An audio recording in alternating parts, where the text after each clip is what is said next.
Welcome. You are now viewing the Houston Media Source broadcast, Public Affairs, Public Access. And tonight, of course, we are going to discuss here some of the issues that affect us in Houston, Texas. Texas, of course, nation. And we certainly want to give credence tonight to the families of those who have been affected by this horrific shooting, another shooting here in the state of Texas. And of course, there was one a week ago in New York City. I mean, the state of New York, Buffalo, New York. And we want to send our prayers and certainly humble feelings out to those families. Over 19 children were affected here, and of course, 2 teachers, and then we had over 10 people affected in Buffalo, New York. And so we have been talking about mental health and the reality of mental health for almost 2 years. And our approach has been, where do we go from here? That's the title of Martin Luther King's book. And he certainly has a more relevant topic today than before. And I'm glad to have an esteemed group who represent probably over 200 years of leadership in our city, the state of Texas, and the country in terms of their involvement. And I want them to go right at it because we do need to find out what can we do. And let me start with our elected councilwoman who has a Dr. Shabazz. Dr. Carolyn Shabazz has a tremendous background in the behavioral sciences. Plus, she is our representative here in Houston, Texas, in District D. And she has been on the front line for many, many years. And Dr. Shabazz, I mean, as an elected person, that was in a city, obviously. That was, what's your view? Both of those cities, really, I mean. Well, certainly, thank you, Dr. Gilmore, and I'm glad that you're back in the saddle, so to speak. I know that you've had that the devil tried to do something that was not allowed. And so I'm glad that you are back with us, and I'm glad to be here. And so certainly this is such a trauma that's unfathomable, but it's certainly not one that is surprising, so to speak, because I can't grasp. Of course, we have, people with mental health issues, obviously. And so we certainly are going to have to undergird funding to those that provide services. But a lot of people, their mental health goes undetected by, well, I'll say that.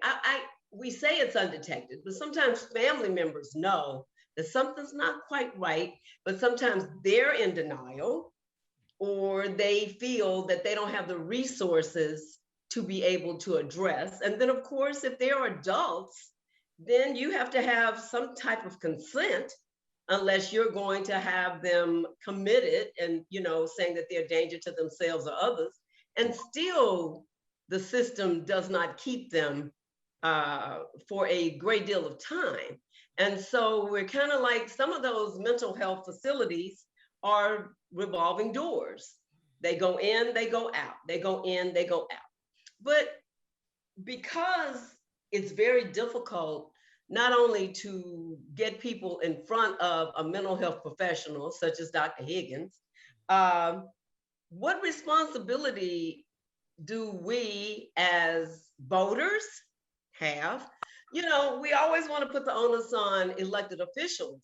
But certainly, I think that the buck stops with the voters, because we clearly see that the leadership, particularly in Texas, is not one that makes me feel comfortable that they have my best interests at heart.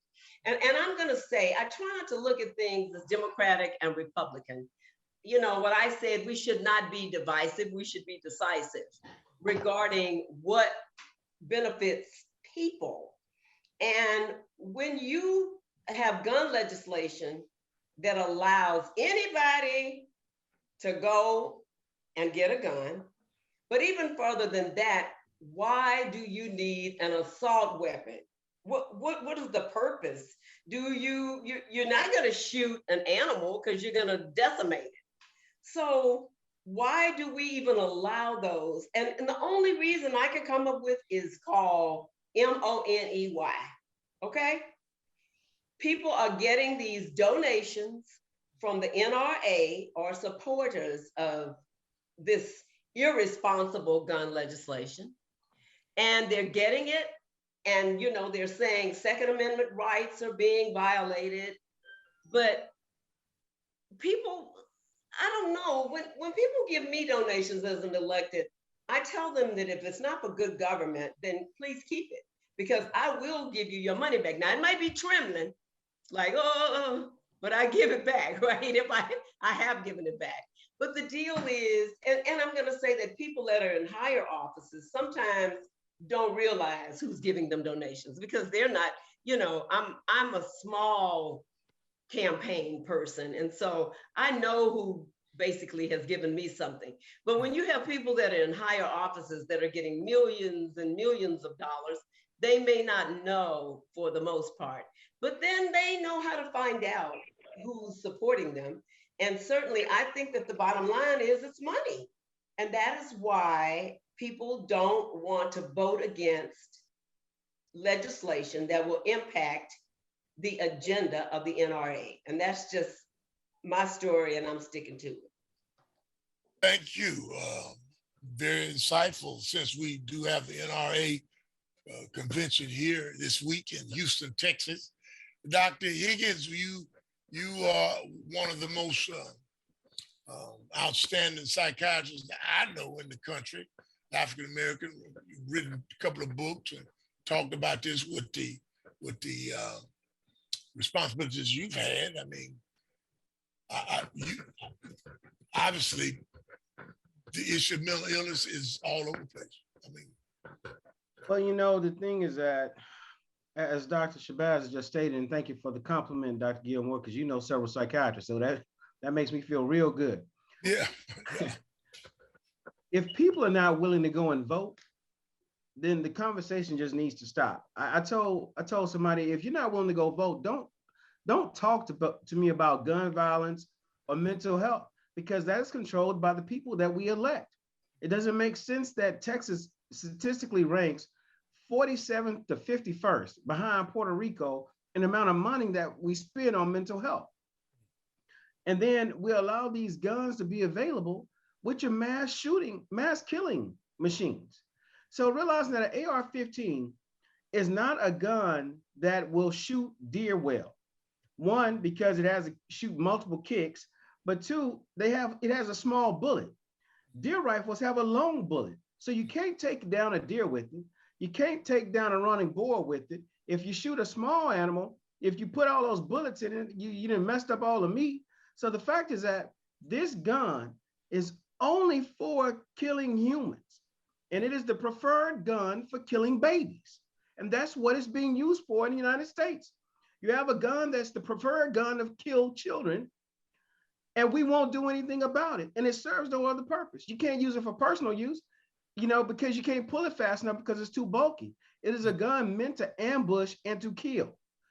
And so this gun is readily available for anyone who wants one. And trust me, not all these people shooting are mentally ill. Now we're blaming mental illness as a scapegoat, but there's mental illness all throughout the world, but we only have mass killings here. Now, you don't remember mass killings with these guns or mass killings in the US before, like around, I think it was around Bush.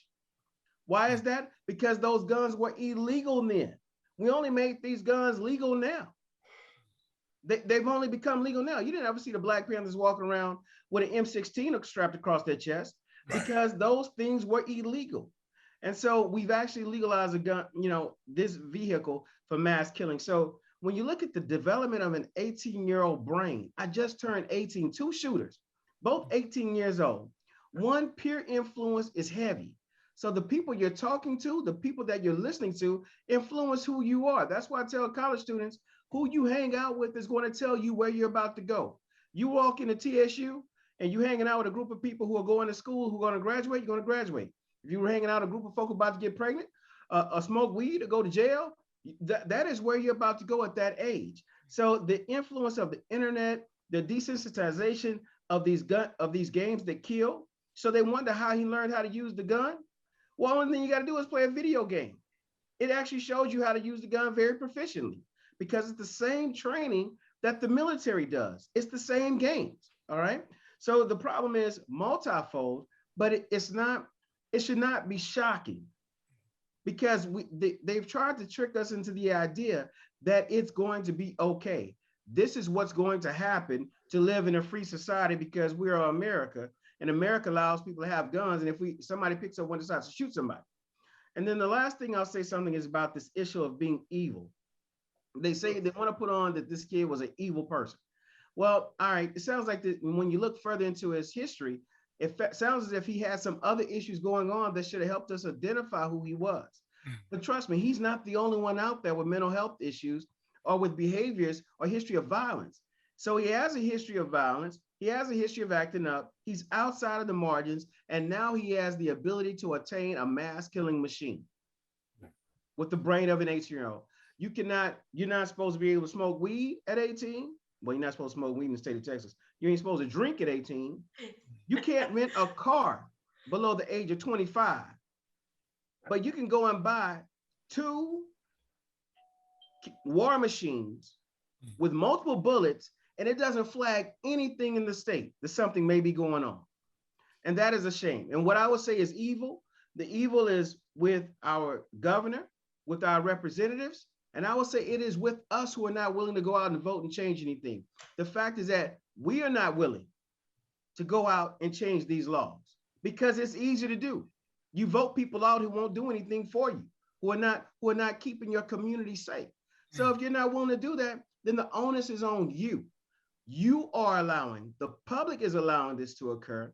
And I guess for us, it takes somebody shooting our child or our grandchild.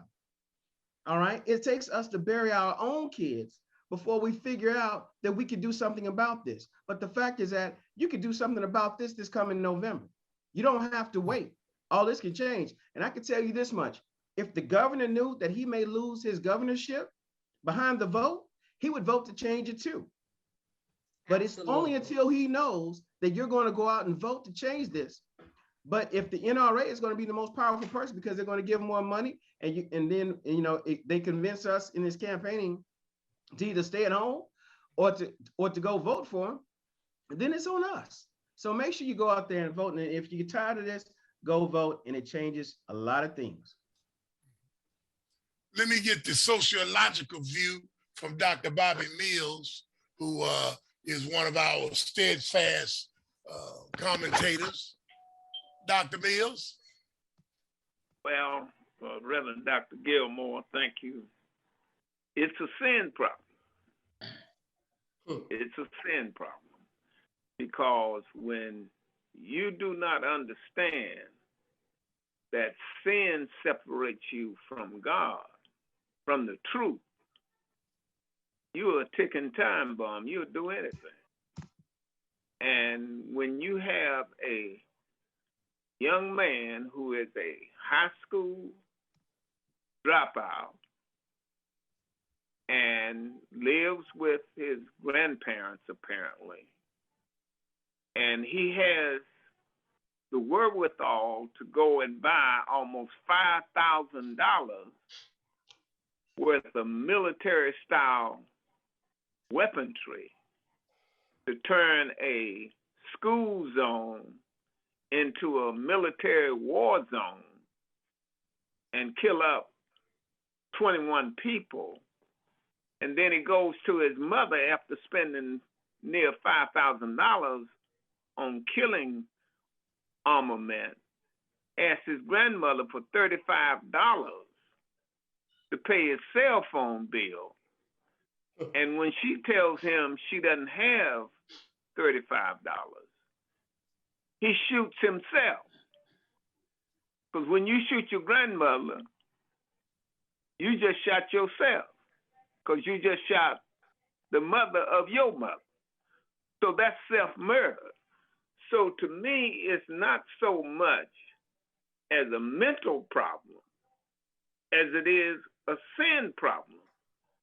Because when you separate yourself from the truth, which is God, you got a real problem. Because the truth is you're going to die. Because it's appointed unto individuals once to die, and after death, judgment. You're going to die. So we don't have to kill anybody. No one has to kill anybody. All you have to do is wait. Let me ask you a question, Dr. Mills. You know, we've heard the governor from other people say it was evil. You know, we went through that conversation sometime back. Remember, we talked about it was evil, but nobody. But the governor also said that the young man didn't have a mental health problem. Right, but I'm saying, but based upon the diagnosis, right? But the evil don't need a diagnosis, right? There you go. Well, I know it's not my turn, but the problem is it doesn't matter whether you're evil or whether you have a mental health problem. It's the free access to be able to go and purchase a weapon of mass destruction. So you could be a Harvard grad with all the sense in the world, but it's about access. And that's where the government has fallen tragically short by not standing up for people. Instead, allowing this to happen. So we can go back and forth about its mental health, whether it's whatever, but it's about access. We maybe can't control to a certain extent some of those variables, but we can control access if we choose to. And so, you know, that's where I stand with it. And I'm sorry, but I just had no, but it's like what you said before, Doc, when you start out, it's about money. It's about money because the love of money is the root of all evil. That's what it's about. They're making money. Now, you notice that the NRA, they're in town, they're going to have their meeting, even though we have open carry. But while Greg Abbott and all of the other high-level officials, including Ted Cruz, you can't carry your weapon while they there. So we know what it's about. It's about the money, the campaign contributions, and the ability to whatever they want to do for pleasure or what have you. It's about the money because money to them is God. Mr. Charles X. White. Let me get Mr. Charles X. White and Dr. Matthews weigh in on this. Going on. I don't even know where to put that point. I'm ready to pass it to Carl Matthews so till I can get my head wrapped around what's already laid out there. Yes. Matthews, can you contextualize it for me a little bit more so I can have a good tangible discussion? This is a whole lot right there. Well, Charles, you never fail to disappoint me, brother. You always conveniently, prop me up at the right time. But listen, I agree with everything that I've heard this evening. And as I reflect on what Dr. Higgins have talked about and Dr. Mills have talked about, certainly the Bible talks about in 1 Peter 5:8 about the adversary is like a roaring lion going to and fro to see who he may devour. There's no non-territory that the adversary does not hang out. He doesn't have any boundaries. He don't discriminate with age, creed, color, or anybody. And what we're seeing is that evil has now spilled over into many communities and not just the Black community. And I've never heard so much conversation about mental health since George Floyd, or a little bit after George Floyd, when I know Dr. Gilmore has been making the clarion call for the last 5 years to the professional community, to the faith-based community, and such. What I find is that it's easy to identify evil. because evil has only three things that it focuses on, and according to John 10:10. That is to kill, steal, and destroy. That describes evil in a nutshell. From a biblical standpoint, I believe it, and as my good sister said, and I'm sticking with that. And we know that God come that we may have life and have it more abundantly. So with these dynamics of mental health challenges, along with the coupled with mental illness and evil, um, you just got an untamed person that's in society where their mind has no boundary, no limit. Listen, you got to know that it's evil when you can fathom in your mind to go into a school and want to kill innocent children or take life of any human being, knowing that these type of weapons can really destroy flesh, and the kind of weapons that they sell and the ammo, man, it's amazing. I got to admit, I know about 6 months ago, it was very difficult for me to find ammo. And when the governor passed a law that everybody could carry, when they refused to allow me a license to carry with a concealed weapon, he opened up the door for me because I saw people everywhere, and more young people than older people who was flamboyant with in the streets with their weapons, riding three-wheelers, slingshots, the whole 9 yards, being proud like it was a wild, wild west. And I said, man, I better hurry and get me something to protect myself. Well, guess what I found out?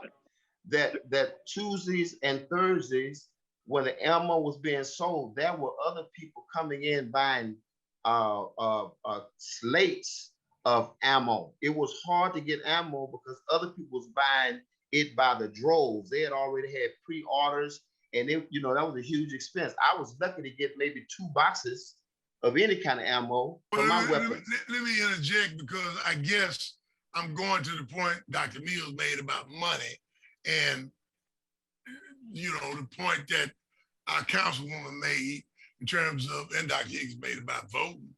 Well, was it evil on the part of him to the governor to unleash this? I mean, because let's be frank, if they're not willing to do what's right, and like the point that was made earlier about when Reagan was in office and there was legislation against it, it's just as evil for them to do it. You understand what I'm saying, Mr. White? Well, Carl, I'm thanking you for giving me a way to put my head around this. And it may resonate, it may not. But when you said the lion, Black people to me are sheep, lambs, and cannot, for whatever reason, make the conversion or the transference from a lamb to a lion. We are in a situation where it's going to take lions to deal with lions, and obviously we don't have the lion pride to deal with the opposition. I thought about saying it like this, because this problem is so huge, you can take it from any angle and I believe work toward a solution. So this is a complex, multiplex, compounded set of existing problems that has rotten on the vine. It's just rotten on the vine. It's decayed. It has been dysfunctional. It's not living up to its creed. If I use an example of the PTA, just going at it from that angle, it was a process of about 30 years that took the PTA and parent, principal, and teacher relationship from a robust, healthy, cultural and social and academic environment to an environment where we have low performing schools in the Black community for decades. How does that happen? The same way we disallow. Now, let me say this about political leadership. Political leadership, in my opinion, is non-existent. Yes, we do have some good people, but what we are accessing and trying to access, trying to evolve to, is a stable, sustainable motivation and action that's going to lead us to a better condition. Why? For an example, food deserts don't happen without some elected official knowing what's going on at some level. Do you see elected officials putting blue ribbon task force together that has a lifespan of 5 to 10 to 15 to 20 years? Because whatever is happening now, it started yesterday. So where are the elected officials that did the inspection? They're in a leadership position. They're in a money influencing position. I heard a politician say one time, well, you know, I went to at the state level and I passed all the bills in the House, but you know, when it got to the Senate, you know, then Republicans knocked it out. Well, I said, so what? You knew that when you first started and submitted the bills that were going to get knocked out in the Senate. What is the plan B? We don't have one. And those people that have the energy and some experience do not get funded. That is a problem. If you want people to solve the problem and work in their vocation, then it ought to be some bridge of money, because everybody's getting paid except the few that's on the front line. So it's a lot of ways we could go at this. And it's not trying to shed no negative light on politicians or teachers or whatever. Here's an example. George Bush Institute at Texas A&M is called a Global Report Card. In that Global Report Card in 2019, they had a statement, a research statement. And the research statement said that 60% of a student's academic achievement is between the principal and the teacher. Now, this is what the Global Report Card said at the George Bush Institute. Y'all argue with them. Now, why would HISD or any other school district in 2-3 different time cycles try to get rid of all the seasoned teachers and principals? Why would they bring a lot of young folk in without partnering with seasoned institutional educators to help them through that rough period? So if you go backwards and come forward, or go forward and come backwards, you're gonna see gaps that started out as a pinhole and got to be as big as 100-foot ratio around and around, and they're still growing, sinkholes. That's how big the gap has become over at least a 60-year period. So we have to deal with funding for those who can and will, just like we know we always refer to G-Man. And Gilmore was one of the pioneers in this field with the juveniles. I participated in that era with the juveniles. But some of the people right now, they don't have root knowledge to be able to deal with the dragon that's in the political arena now. Let me switch gears, because I know the overall, I want to start with you, Dr. Egan, the overall psychological sentiment in the community. In other words, all of these traumatic incidents, have created a certain aura, if you would. I mean, and plus we got two different opposing sides, I guess you would say. Dr. Mills, you can comment on that after Dr. Higgins, but the mental state, I guess, of people overall is, have you noticed, or the national organization noticed, there's a certain tenet towards how people even function nowadays, anxiety or level, pre-diagnosed, no diagnosis, but just well, we definitely have seen an increased level of stress in the past, say, 3 years. So far as the pandemic, the shootings, and especially Black people have seen a stress, with George Floyd, Breonna Taylor, Ahmaud Arbery, Eric Garner, all the people even before over the last, say, 10, 15 years. And so every time there's a shooting or a stressor like that to the overall community, the mental health of the community dips. And then for Black people, it dips even more because of the issue of racism and the stress of it all. Realizing that death rates are going up for all causes. And that's because stress is up for all causes. Honestly, I was recently at the American Psychiatric Association meeting, and we had a reception for the Black psychiatrists there. And I'm looking at my peers, and I look how much my peers have aged. I know it's been 3 years since we've seen each other, but honestly, you can tell more than 3 years has gone by because the stress of what they know and the stress of what they deal with and them trying to help the community is really wearing them down as physicians and as doctors. So it's hitting everybody very hard. And we're seeing this dip in our mental health because it's stressful. I didn't have a child in that room, but it causes me to think about, what if my daughter had been in the room? And I know that my government is not doing anything.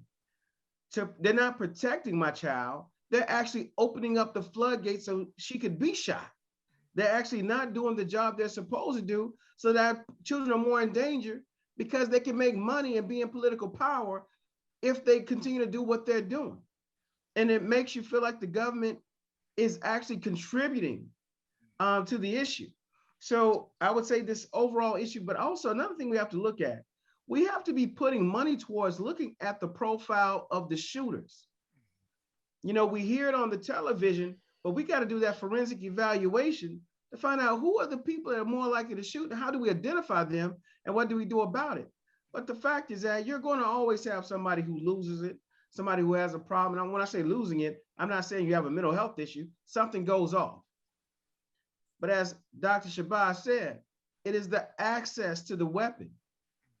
Now I would tell people, like, well, if he didn't use an AR-15 or a light weapon, he would use a handgun. Well, if you ever shot a handgun, you know that you cannot fire off 200-300 rounds of a handgun. The pop is too great. You can't aim right. All right. If it's a shotgun, the kick is too great. If it's a rifle, you can only get so many bullets in the rifle before you have to reload the whole thing. Well, while you're reloading, people can tackle you, people can run, the police have an opportunity to run in. All those things happen. And no, you cannot stab 22 people to death. You're just unable because it takes too much strength to do that. But that AR-15 allows you to be of simple stature and just knowing how to pull the trigger to be able to mass kill a lot of people. And so when we act surprised, why should we be surprised? The gun is doing what it's made to do. It's like being surprised to see cars rolling down the street. Well, you have cars that roll down the street. That's what they're made to do. That AR-15 is made to kill people and give people access to kill a lot of people all at once. So, and it's not good for anything else than what it does. It's like playing with the snake and getting bit by it. There's a story about that. Playing with the snake and you got bit by the snake. Well, the snake said, well, I'm a snake. That's what I do. So when you can't be surprised that the AR-15 is going in and killing a lot of people because that's what it's made to do. So we got to make sure we profile the people. And then the last thing I'll say about mental health, because I'm not convinced he was mentally ill. He may have been different. He may have been odd, but there's no diagnosed mental illness with this kid. One, if you're mentally ill, you're more likely to be assaulted. You're less likely to assault than you are to be assaulted. So because of your behavior and you're acting differently, more people are more likely to turn on you. But two, we're the only industrialized country that does not require a person with mental illness to receive care and treatment. In other countries where you're having a serious problem, or you're suicidal, or you're homicidal, or something like that, or you pull a gun out on people, you're threatening people, you're beating on people, in other countries, they can actually make you receive care because you're not mentally well and you're not safe to yourself and other people. In the United States, because of our freedoms, all right, you're free to carry a weapon, you're free to go kill people. And and then the public is free to be sad, hurt. And honestly, I'm just ashamed of us as a country that we will not do anything about guns like we need to do. We won't take care of mental health like we're supposed to take care of mental health, but we'll cry and say we need prayer and healing. We'll lock people up who are mentally ill and put them in cages, but we won't put the money in to treatment and care, and we won't make people put these guns up. If you have a war of weapon, you got to register that gun. That gun needs to be registered and it needs to be tracked. And if somebody uses your gun to go kill somebody, then you need to get prosecuted. And so, I would say that if we don't do anything, just expect more shootings. This is what's going to happen. We cannot be surprised, but the fact is that we cannot allow ourselves not to be sickened and demand change. We got to fight for our loved ones ourselves. We got to fight not to die, and we've got to get out of this thought that I got a gun, so I need to shoot somebody with it. That is just inexplicable. And we got murders going on every day in the city. The stress, that the other issue is the have and the have-nots. We're stratifying all the money with one group of people. Private equity firms full of multi-billionaires are buying up everything, and it's causing the price of everything to go up, stressing everybody out. I'm a doctor. I'm a high-income earner, but I can guarantee you, I can feel that the price of everything has gone up. Realizing your dollar is worth 30% less than it was just 3 years ago. That's correct. And it's tight. It's tight on everybody. And as long as people don't have and others have, the human spirit will not allow me to starve while you ride in that Mercedes and live in that big house. It will not allow me to do that. That it's just my plight that my family be on the street and die, or that we struggle and we can't pay rent and we can't buy chicken and we can't buy food. We can't go to the store and take care of our basic needs. As things tighten up, more people are going to die because that is how we are made. We're made to live. And if people, the opposite of living spelled backwards is evil. And if people aren't allowed to live, they will go backwards in the other direction. Dr. Mills, let me get your sociological view in that perspective before I ask OG1 to come in. Come on, Dr. Mills. Well, I'm in agreement with what Doc is saying, basically. But again, I go to the fact that people are evil because they allow their environment to influence their thinking. And when you have, as Dr. Shabazz has said, when you have a gun culture, when you have people who create an acronym for God, because the other folk, when they think about God, they think about God as being guns, oil, and drugs. That's what they're making money off of. Right. Because money is their God. Right. And when you have police officers, as Dr. Shabazz was saying, basically, when you have police officers who were outside and one of the guys was actually a security person at that campus. He was trying to get the people away, and the people telling him, hey, go in. He had a gun, but he wasn't going in up against that, high-powered military-style weapon. Right. So this kid stayed in there almost an hour just creating mayhem and killing people because the police officer was afraid to challenge the individual with that kind of weapon and so forth. So when you have a culture that is so oriented toward violence, and you got a group of people who are dealing with white privilege, and they know that their notion of superiority is a fantasy. It's not real. Because historically, if you are superior, then you don't have to do anything against any other group of individuals. All you have to do is leave them alone and go on and take care of your business.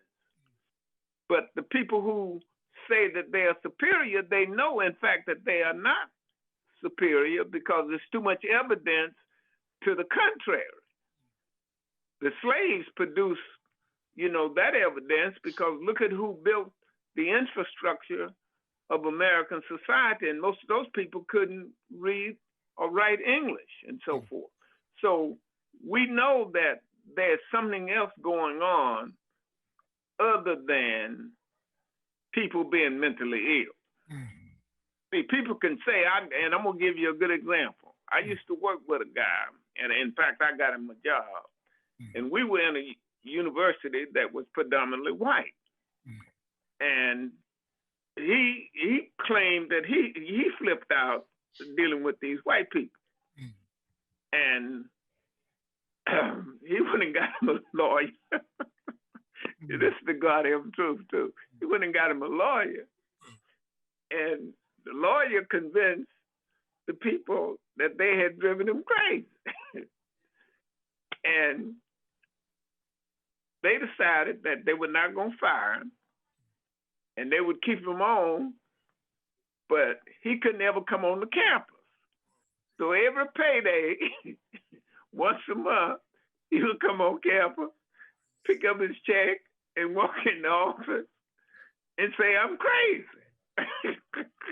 Well, you figure out a way to get around the system. Yeah, but eventually, this is the goddamn truth, really. Eventually, the white people got out of that game. They said, "This nigga ain't crazy." He gave me the system. And he did that for almost 15, 20 years. Stop. You give me some folk ideas. I done got to the point I can't do it, so I wish I would have heard that story years ago. Let me get to OG1. Thank you for joining us. I know that you are deeply involved with these young people. And although we've been talking about the mass shootings, I mean, you've seen them every weekend and been involved around the country with these various programs. There are quite a few young people. You made a note of that, and then the point was made earlier about the lack of the political leadership and will to make these decisions, and funding. Obviously, it was on the screen the other day with the governor. We number 50, 51, or 47. So what's your feel in terms of where do we go from here? Are we going to have to entertain what Dr. Higgins said? We just every other weekend look forward to some more shootings. First of all, thank you for bringing me on again tonight. For the last 10 years, I've been running around here hollering. In the last 5 years, since I've been doing this New Beginning program, working with that population from 17 to 21-year-old, and I keep setting an alarm that in the Harris County Jail, which Harris County residents have declared that the Harris County Jail, for as long as I can remember, is the new mental health hospital.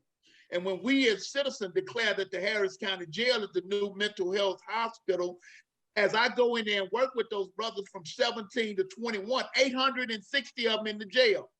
And when I work with the 860 young juveniles, teenagers that then age out of the Texas Youth Commission, so they end up in the Harris County Jail, which was we considered the mental health ward. I say that, and I've been silent and long. For the last 10 years, I've been going around with my posters, working around dealing with young people in this violence in the music system. You know what I'm saying? Young people, violence, gun, and death is associated with the new culture that we're dealing with. Right now, this trap music, this drill music, to be a part of the new music market, it's not like get rich and get out the game now. The only way young people respect their OGs now is to die in the game.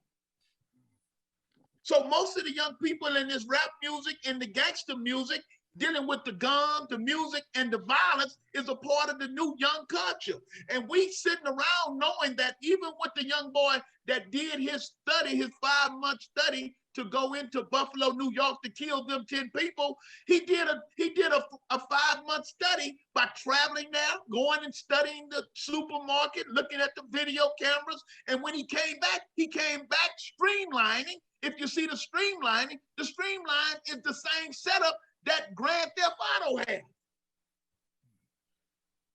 And what he did was he wrote and had written on the AK-47 or whatever it is, that military style weapon here, here's your reparations. Exactly. So these people they are planning these studies, and we sit here in Texas, we sit in the belly of the most racist white supremacist training facilities in the country, Texas. So I'm telling you what I see dealing with young people that's frustrated, that's hopeless, that when therefore it will eventually spread to our schools, because again, I went to a school function the other night, the same night that happened in Texas, Uvalde. The same night I went to a function at one of the high schools here to where they was doing a graduation. They was doing a graduation with the kids. The side door was open. I was able to walk in there. Nobody searched me down. Everybody in the auditorium, you know what I'm saying? Young people walking in there, they had their hat cocked deuce. Nobody stopped them. Nobody searched them. And the sad thing about it, a young man, he's a registered police officer, but he was able to walk in with his gun outside his shirt, with normal clothes on, but nobody ever asked him, was he an officer or not? So we're sitting ducks in a serious time to where we're so easily to be put back to sleep. Because again, I'm gonna say this here, because people in power and position, when I warned the principal years ago in 2011 that the kids was doing gang initiations in their bathroom, I warned the principal. The principal told me, no, we don't have that kind of stuff at Words in high school. I got this at Words in high school. We don't need no gang intervention programs. The next couple of days, they did a drive-by shooting on the yard, killing Tremaine Paul on the yard. So, when we say see something, say something, or where the people, we got people in power that don't want to admit that there's things happening and our children gonna get died because we don't want to investigate and hear from the people that's on the ground, that's on the street, that hear what the young people are saying, and people are dying. Councilwoman Shabazz, that's similar to what you were talking about in terms of the responsibility of the community, isn't it? Are you still with us? What? She's on mute. Yeah. Councilwoman Shabazz, that's similar to what you were saying about. That was similar to what you were talking about in terms of the community. And the denial of people, just as OG1 said, the denial of the leadership in regards to these things really happening. You want to think, oh, everything is fine. And then when you get hit with something, it's like you got to deal with it now. But we should be proactive.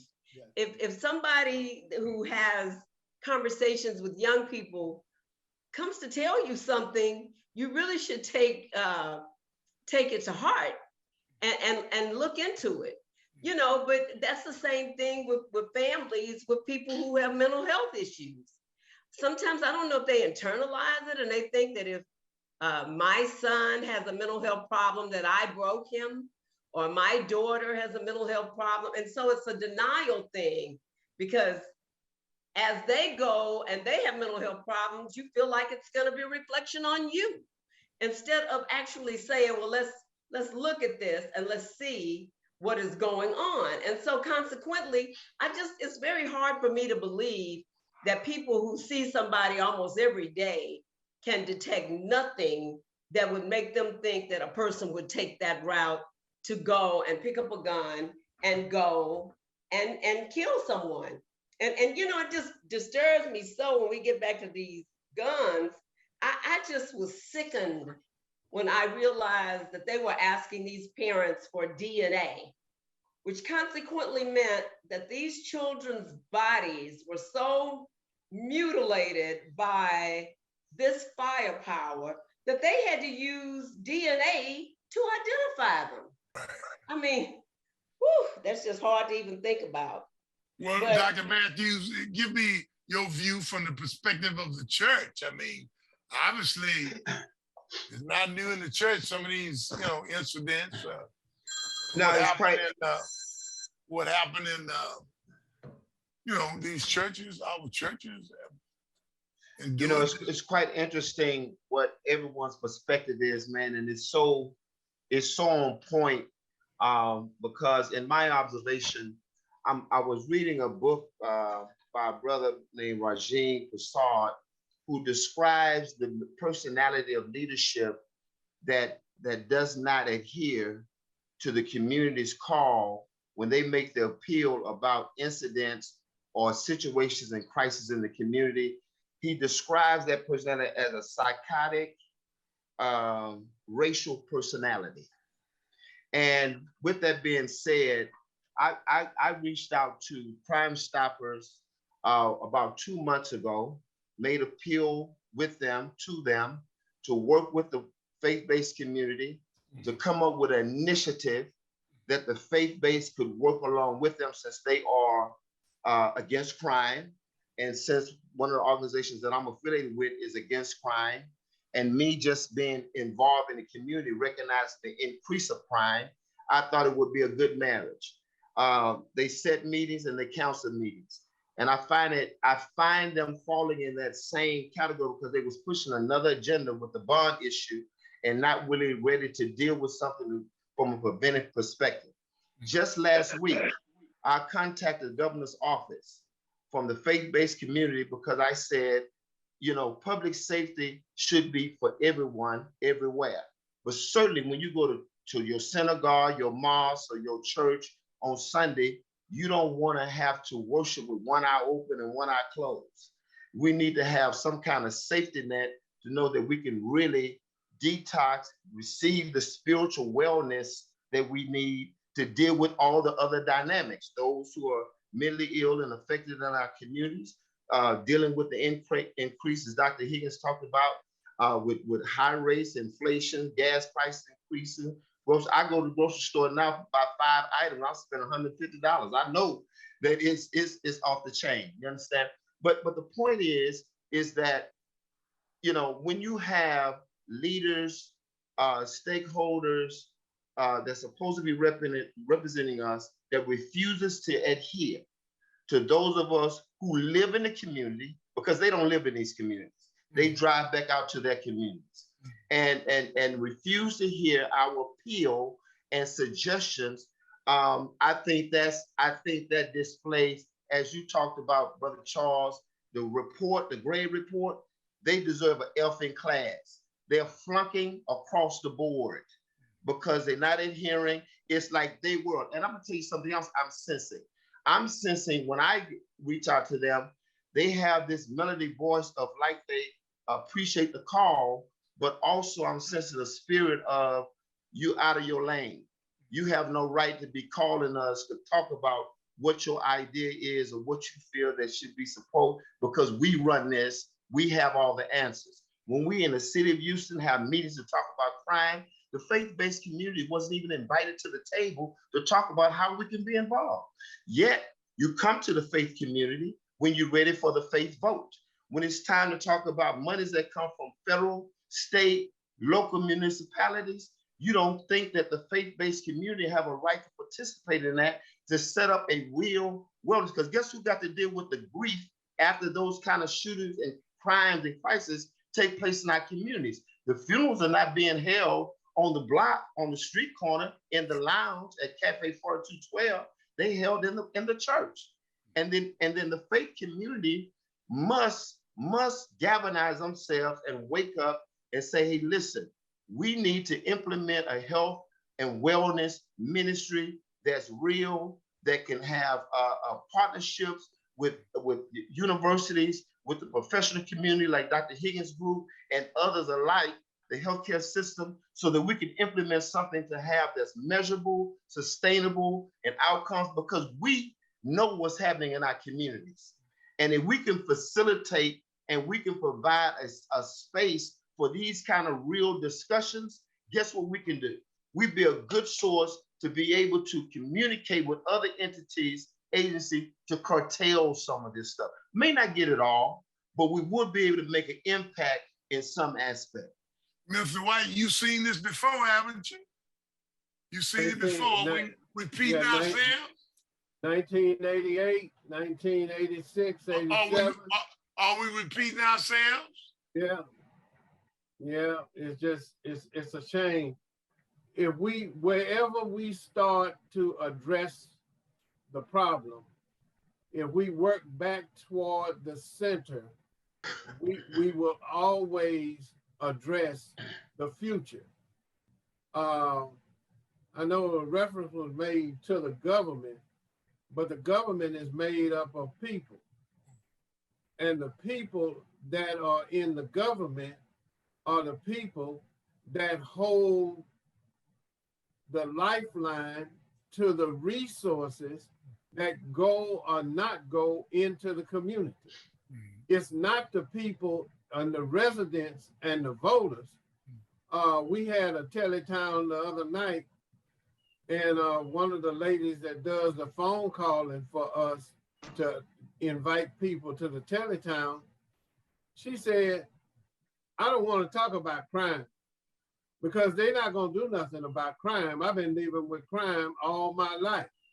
So whatever they get on the radio or get on this teletown and talk about it, they ain't going to do no good because they're not trying to stop crime. Now, this is an old lady in South Park that has made an analysis based on years of evidence and actual experience to reach that kind of conclusion. So when you're trying to grow something, you got to feed it nourishment. The nourishment that has been sucked out of the Black community by a group of so-called leaders is a doggone shame. Now, this other part that you said about the church, I'm gonna give you this piece, Dr. Higgins and Reverend Davis, Carl. And in 1988, cut it short. We're about to close in 1988, there was a lot of shootings going on at Worthing and Sunnyside. Right. And they would dispatch a lot of counselors to the school to deal with the grief of the children. Mm-hmm. My question was, why don't they send grief counselors to the community and they open up at a church? Well, we did it at St. Francis on Cullen and Reed Road at that time. One of the boys that got killed, Trey Angry, got killed, died in my arms then in 1988. Trey Angry across the street. Charles, let me say this, Charles, we got to come back. All right, come on back. Public affairs right here. Public access on the Houston Media Source. Great discussion. Thank y'all very much. You're going to have to come back for round 2.